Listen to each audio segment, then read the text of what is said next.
జగిత్యాల జిల్లాకు చెందిన సంపత్ అనే వ్యక్తి పోలీస్ రిమాండ్లో మృతి చెందడంపై పలు అనుమానాలు వ్యక్తమవుతున్నాయని రాష్ట్ర ప్రభుత్వం స్పందించి నిష్పక్షపాతంగా సిట్టింగ్ జడ్జితో సమగ్ర విచారణ జరిపించాలని సిపిఐ డిమాండ్ చేస్తుంది.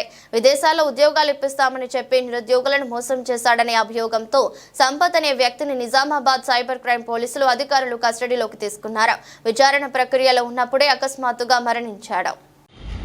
జగిత్యాల జిల్లాకు సంబంధించినటువంటి సంపత్ను నిజామాబాద్ సైబర్ క్రైమ్ సంబంధించినటువంటి పోలీస్ అధికారులు ఆయన విదేశాల్లో ఉద్యోగాలు ఇప్పిస్తామని చెప్పి కొంతమంది నిరుద్యోగుల్ని మోసం చేసాడనేటటువంటి ఆరోపణతో కేసు నమోదు చేసి రిమాండ్లో ఉన్నటువంటి సంపత్ను విచారణ కోసం కోర్టు అనుమతితో కస్టడీలోకి తీసుకున్నారు. కస్టడీలో చిత్రహింసలు పెట్టడం వల్లనే అతను చనిపోయాడని చెప్పి కుటుంబ సభ్యులంతా కూడా ఆరోపిస్తున్నారు.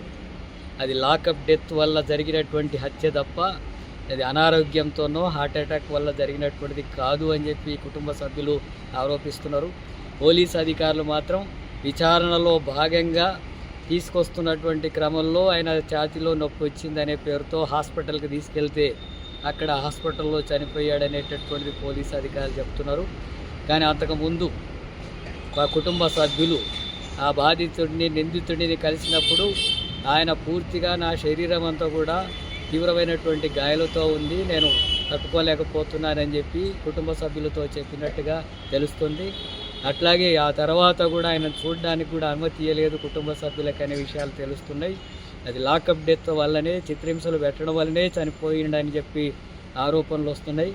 కాబట్టి ఈ సమస్య మీద ప్రభుత్వం, హోమ్ మినిస్టరు, హోంశాఖ అలాగే డీజీపీ జోక్యం చేసుకొని దాని మీద విచారణ జరపాలా.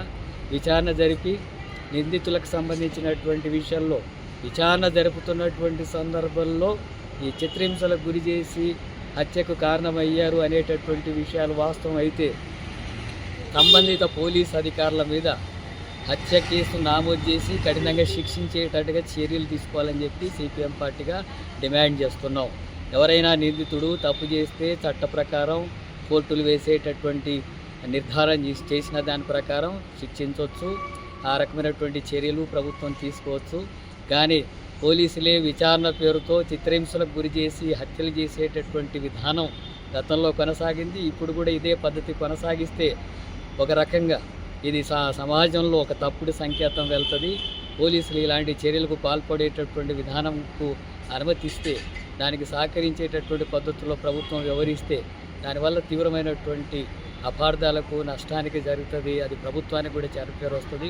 అందుకని దీని మీద నిష్పక్షపాతంగా ఒక సిట్టింగ్ జడ్జితోన విచారణ జరిపి దాని మీద తగిన చర్యలు తీసుకోవాలి. ఎందుకంటే ఒక మనిషి ప్రాణం తీయడం అనేది చిన్న విషయం కాదు. దానికి తగినటువంటి ప్రాధాన్యత ఇచ్చేటట్టుగా ప్రభుత్వ స్పందన ఉండాలి. ముఖ్యమంత్రి కూడా దాని మీద వెంటనే స్పందించి తగు చర్యలు తీసుకోవాలని చెప్పి సిపిఎం పార్టీగా డిమాండ్ చేస్తుంది.